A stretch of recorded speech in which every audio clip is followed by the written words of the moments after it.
Okay, so here's the conclusion of the video. Is the lock nut and the set screw are visible on top of the Alda.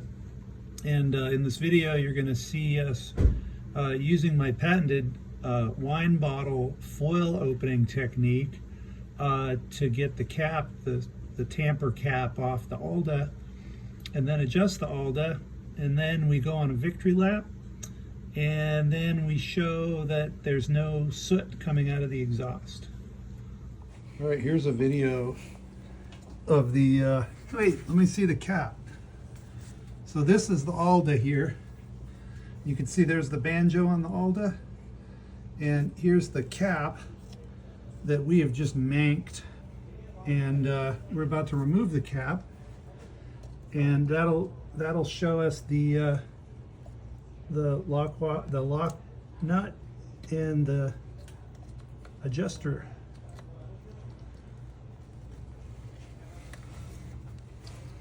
And there's a metal sleeve and a plastic cap, and they're carefully designed so that nobody will mess with it. There's the flathead adjuster.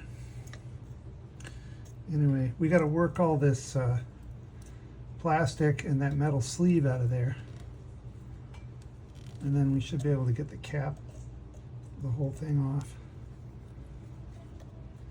I used a pair of clips to kind of squish it and start cutting into it.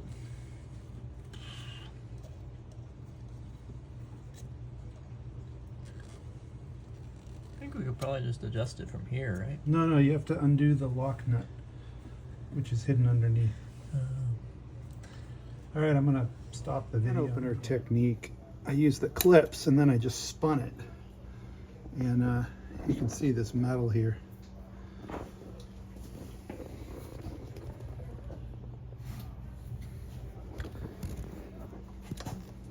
I'm gonna just go 180, and then another quarter, like that. Okay.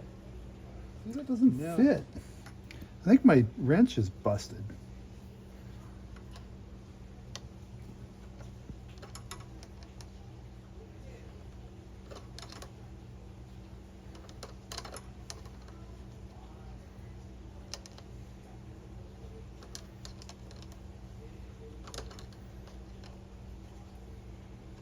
We did our victory lap, and 3/4 of a turn made a huge difference in the off-idle performance. Car drives really well now.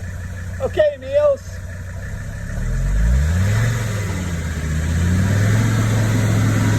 And I'm not seeing any